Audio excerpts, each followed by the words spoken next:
Olá, sejam bem-vindos. Vamos dar início aos nossos estudos falando sobre sistema esquelético.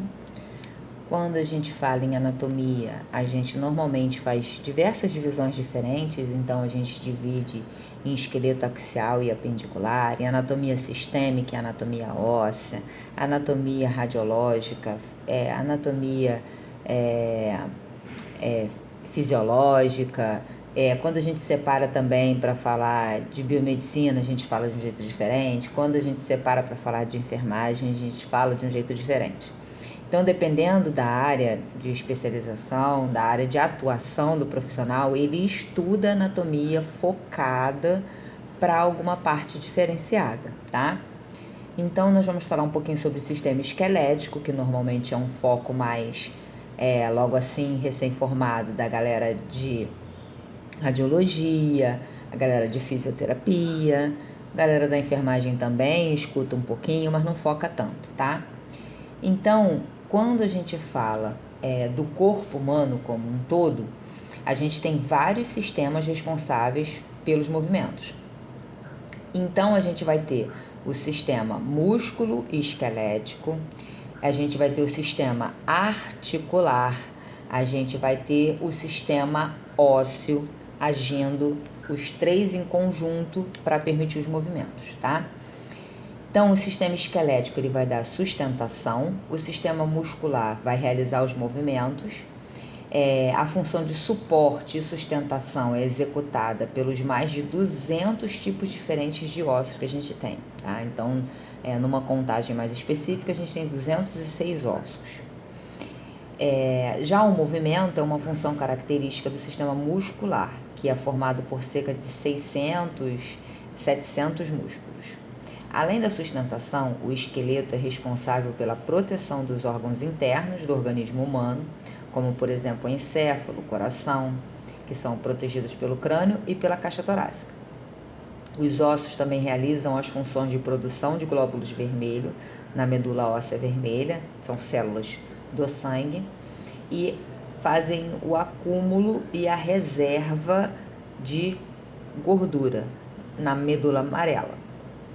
Então, ele funciona igualmente como um reservatório de sais de cálcio e fósforo que são necessários ao organismo. Então, no interior da cavidade timpânica, por exemplo, a gente tem localizado 3 ossos. Então, a cavidade timpânica ela fica no osso temporal, que é um osso do crânio, na lateral do crânio. E o nome desses ossos, é relacionado ao seu formato. Então, o nome deles é martelo, bigorna e estribo. Eles são os ossículos da audição, são os menores ossos que a gente tem no corpo. E eles estão interligados e eles fazem vibrações, e essas vibrações são captadas pelo cérebro, que permite que a gente perceba os sons, tá? Então, dentro da classificação e constituição dos ossos, o formato e o tamanho vão diferenciar e classificar os ossos em 4 tipos. Ossos longos, que têm um comprimento maior que a largura, os ossos curtos, que têm o comprimento e a largura aproximadamente iguais, e os ossos planos, que têm um aspecto laminar e ligeiramente curvados, além dos ossos irregulares, que apresentam projeções denominadas acidentes ósseos. Todos os ossos têm acidentes ósseos, tá? São marcos topográficos que identificam as características particulares de cada osso, tá bom? Os irregulares, eles não têm um padrão fixo a seguir dentro desses acidentes ósseos. A cartilagem forma as primeiras estruturas de sustentação do nosso organismo, antes mesmo de nascermos. Constituída por um tecido flexível e elástico, a cartilagem vai sendo substituída gradualmente pelo tecido ósseo, endurecendo cada vez mais pela audição de sais de cálcio e fosfato. Graças à presença de inúmeras fibras colágenas e de uma proteína, a matriz óssea ou o tecido intercelular adquire maior resistência com o passar do tempo. Os ossos são, portanto, constituídos de uma parte mineral e outra parte orgânica, que lhes conferem suas características gerais, permitindo que sejam ao mesmo tempo resistentes, duros e essa dureza que a gente fala é resistência, tá? Que ele oferece ao corpo uma resistência a impactos, uma resistência a pressão, uma resistência a peso, tá? Mas essa resistência tem um limite. As células ósseas ativas, os osteoblastos, produzem a matriz óssea endurecida pelos sais de cálcio e fosfato. Entre os osteócitos, um osteoblasto que está inativo, né? Ele mantém a integridade da matriz óssea. E nós encontramos nervos e capilares sanguíneos, né? Que são responsáveis pela nutrição, levar oxigênio, nutrientes, hormônios e pela eliminação de resíduos metabólicos dos ossos.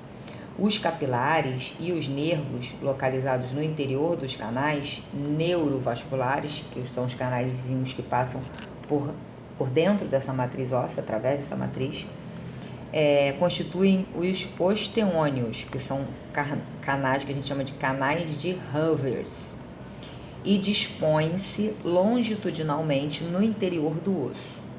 Um osso longo possui duas extremidades dilatadas, que são denominadas epífises, que são as duas pontas, né? Revestida por uma cartilagem do tipo hialina. Essa cartilagem tem a função de proteger a extremidade do osso na região da articulação, tá?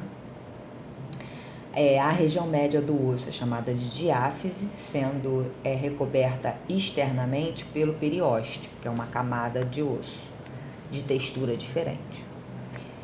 Pelo desenvolvimento do osso em espessura, possui terminações nervosas, vasos sanguíneos e células ósseas.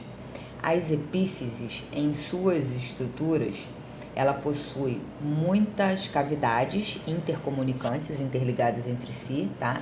Ela é composta normalmente por material esponjoso e poroso, e externamente ela é formada por uma parte homogênea de osso compacto. Ela tem uma películazinha de osso compacto por cima dessa matriz mais esponjosa. Já a diáfise é constituída quase totalmente de osso compacto. No interior das epífises, nós encontramos uma substância avermelhada que a gente chama de medula vermelha, medula óssea vermelha, que é responsável pela produção de células sanguíneas. A medula óssea amarela é rica em gordura e é localizada no interior da diáfise, tá? Então, por exemplo, uma situação que a gente tem muito interligada ao osso, né? O raquitismo e a vitamina D. O raquitismo é uma doença causada pela deficiência do cálcio. Ela acarreta uma calcificação incompleta da matriz óssea e leva à deformidade dos ossos e um atraso no crescimento em crianças. A falta de vitamina D também pode acarretar o raquitismo, pois ela ajuda na absorção do cálcio presente nos alimentos, e sua fixação no tecido ósseo, encontrada em alimentos em formas vitamina D, né, ou a própria vitamina em si, ela está sob a nossa pele. E com a ação da luz solar, a radiação ultravioleta, ela é ativada, tá? Então, isso explica também o fato de ser mais comum a ocorrência do raquitismo em regiões que não tem tanta iluminação solar durante um período eficiente, por exemplo, no hemisfério norte. A vitamina D é lipossolúvel, ela é solúvel em gordura. Então, o fato dela estar bem superficial, embaixo da nossa pele, bem próxima da camada de gordura, todos os fatores são favoráveis. Mas é necessário a ação da luz solar, da radiação ultravioleta, para ativar essa vitamina D. Senão, ela não exerce a função que ela precisa, tá? Espero que vocês tenham gostado desse resuminho, essa introdução em anatomia óssea ou músculo esquelético. Até a próxima!